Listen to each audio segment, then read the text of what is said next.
Assalamualaikum warahmatullahi wabarakatuh. Perkenalkan, nama saya Alia Mirnawati, Ketua dari kelompok 2 Guru Mata Pelajaran Bu Nurul Jubaidah. Dan ini anggota-anggota saya.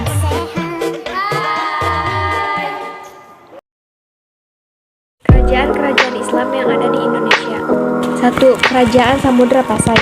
Ini Meoria Khoir. Pendiri dan Raja Kekayaan Samudra Pasai adalah Meoria Khoir yang bergelar Maharaja Mahmud Shah. Kemudian disusul para penggantinya yaitu Maharaja Mansur Shah, Maurya Noe atau Maharaja Nuruddin yang dikenal juga sebagai Tengku Samudra atau Sultan Nazimuddin Al-Kamil. Ia berasal dari Mesir dan tidak mempunyai keturunan.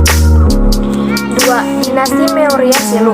Meoria Silu bergelar Sultan Malik Al-Saleh. Ia adalah keturunan Raja Perlah Malaysia, sekaligus merupakan pendiri kedua dinasti Samudra Pasai dalam rangka memperkokoh hubungan dengan kerajaan Perlah dan mempersunding putri Raja Perlah yang bernama Ganggang. Selanjutnya para penerus Meoria Silu atau Sultan Malik Al-Saleh adalah Sultan Muhammad Malik Zahir, Sultan Mahmud Malik Zahir, Sultan Mansur Malik Zahir, Sultan Ahmad Malik Zahir, dan Sultan Zainal Abidin.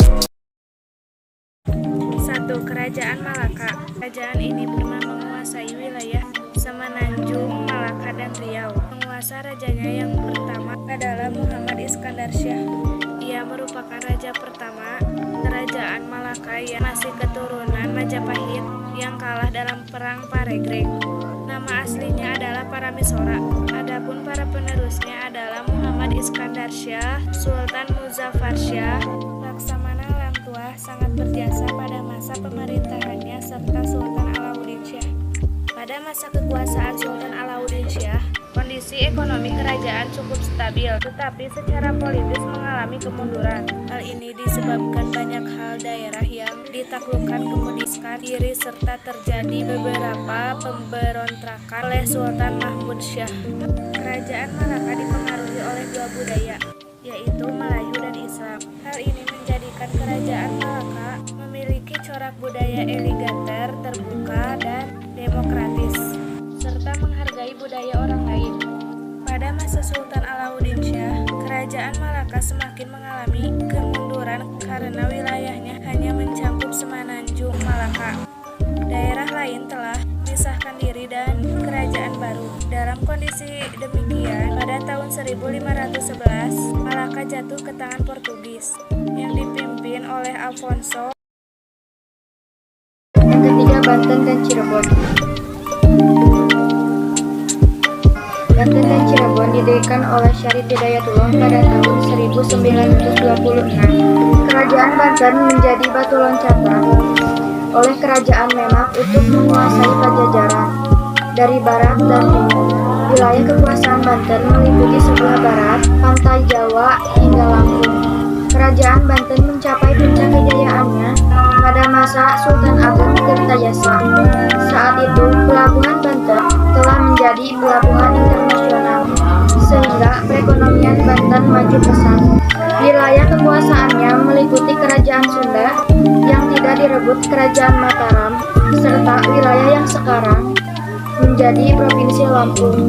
Sekitar tahun 1680 muncul perselisihan di dalam akibat perebutan kekuasaan dan pertentangan antara Sultan Ageng dan putranya, yaitu Sultan Haji.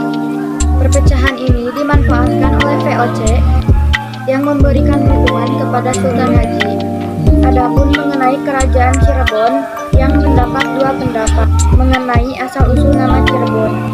Menurut Babad Cirebon, Cirebon berasal dari kata Ci dan Rebon, yang artinya gudang kecil, yaitu versi lain yang diambil dari kitab Negara Kertabumi yang menyatakan bahwa kata Cirebon perkembangan dari kata Caruban yang berasal dari kata Sarumban dengan makna pusat pencampuran penduduk. Pada abad ke-16, Cirebon masih di bawah kekuasaan Pakuan Pajajaran Pageran yang ketiga oleh Raja Pajajaran sebagai juru labuhan di Cirebon. Syarif Hidayatullah merupakan keponakan sekaligus pengganti Pageran Cakrabuana sebagai penguasa Cirebon.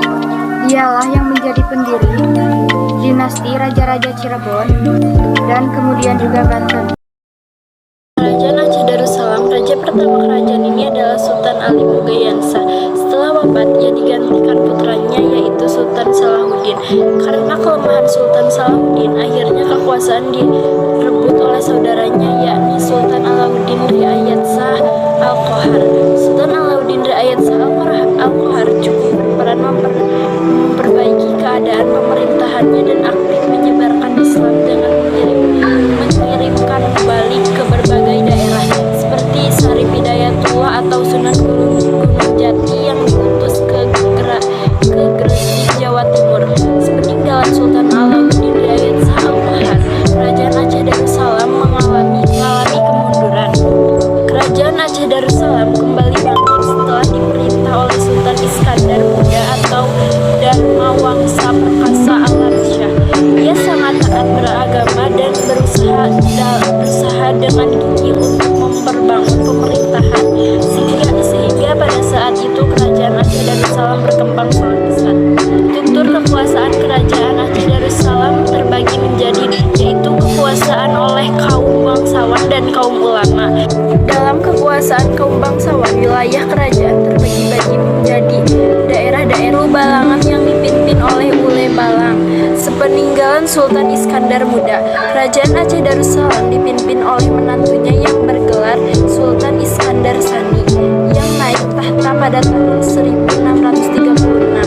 Namun, kekuasaan Sultan Iskandar Sani tidak berlangsung lama karena kemudian diganti oleh istrinya, yaitu Putri Sri Alam Permaisuri yang bergelar Sultan Tajul Alam Safawuddin Shah. Selama 56 tahun berikutnya, Aceh Darussalam diperintahkan oleh para ratu. Sepeninggalan Sultan Iskandar Muda, terjadi perpecahan antara kelompok dalam masyarakat yaitu golongan ulama dan bangsawan. Penyebabnya kaum bangsawan dianggap terlalu dekat dengan penjajahan Belanda. Selain itu, perpecahan juga disebabkan perbedaan paham keagamaan yaitu antara Islam Syiah dan Islam Ahli Sunnah wal Jamaah. Pada masa pemerintahan Sultan Iskandar Sani, terdapat dua orang sastrawan terkenal, yaitu Nuruddin Ararini dan Hamzah Fansuri. Kesusastraan Aceh Darussalam yang cukup terkenal adalah Tanus Salatin dan Hikayat Putro Bumbung. Kerajaan Mataram. Pendiri Kerajaan Mataram adalah Sutawijaya, bergelar Panembahan Senopati dan memerintah pada tahun 1575 sampai 1601. Panembahan Senopati wafat pada tahun 1601 dan dimakamkan di Kota Gede, Yogyakarta. Ia digantikan putranya yang bernama Mas Jolang. Kemudian Raden Mas Langsang, Sultan Agung pada tahun 1613 sampai 1645. Pada masa pemerintahan Sultan Agung, Kerajaan Mataram mencapai kejayaan. Pengaruh Mataram memudar setelah Sultan Agung meninggal pada tahun 1645. Selanjutnya Kerajaan Mataram pecah menjadi dua sebagai hasil perjanjian Giani 1755 berikut ini. Karena Surakarta hadiningrat di bawah kekuasaan Pakubuwono III dengan pusat pemerintahan di Surakarta, Kesultanan Ngayogyakarta hadiningrat di bawah kekuasaan Pangeran Mangkubumi. Pada tahun 1813 terjadi perpecahan lagi sehingga Kerajaan Mataram akhirnya terpecah menjadi 4 kerajaan kecil sebagai berikut: Kesultanan Yogyakarta, Kadipaten Pakualaman, Kasunanan Surakarta, Kadipaten Mangkunegaran. Kerajaan Gua Talo. Munculnya kerajaan-kerajaan Islam di Sulawesi tidak lepas dari perdagangan antar benua yang berlangsung ketika itu. Beberapa kerajaan Islam di Sulawesi diantaranya Gua Talo, Bone, Wajo, Sopeng, serta Buton. Dari sekian banyak kerajaan tersebut, yang paling terkenal adalah Gua Talo. Sejak menjadi pusat perdagangan jalur laut, Kerajaan Gua Talo menjalin hubungan dengan Ternate yang sudah menerima Islam dari kecil. Raja Ternate yakni Babullah mengajak Raja Gua Talo untuk masuk Islam, tetapi gagal. Baru pada masa Datu Ribu Bandang datang ke Kerajaan Gua Talo, agama Islam mulai memasuki kerajaan ini. Kerajaan ini mencapai puncak kebesarannya pada masa pemerintahan Sultan Hasanuddin 1653 sampai 1669. Sultan Hasanuddin dikenal sebagai raja yang sangat anti terhadap dominasi asing. Dalam peperangan melawan VOC, Sultan Hasanuddin memimpin sendiri pasukannya untuk memporakan pasukan Belanda di Maluku. Akibatnya, kedudukan Belanda semakin terdesak atas keberanian Sultan Hasanuddin tersebut. Maka Belanda memberikan julukan kepadanya ayam jantan dari timur. Demak berdiri pada tahun 1500, sebuah kerajaan yang terletak di daerah Bintaro, dekat muara Sungai Demak. Kerajaan Demak merupakan kerajaan Islam pertama di Jawa. Berdirinya kerajaan Demak dilatar belakangi oleh melemahnya Majapahit dan mulai menguatnya pengaruh Islam di Jawa. Siapa yang mendirikan kerajaan Banten dan Cirebon? Sarip Hidayatullah, Panglima Kesultanan Demak. Pada masa Raja Siap, kerajaan Mataram mencapai puncak kerajaannya, Sultan Agung. Islam lahir di Jazirah Arab. Masuknya Islam ke Indonesia karena para pedagang Arab yang berniaga ke Indonesia sekaligus berdakwah. Selain itu, sistem pemerintahan monarki, karena para penguasa masih ada ikatan keturunan.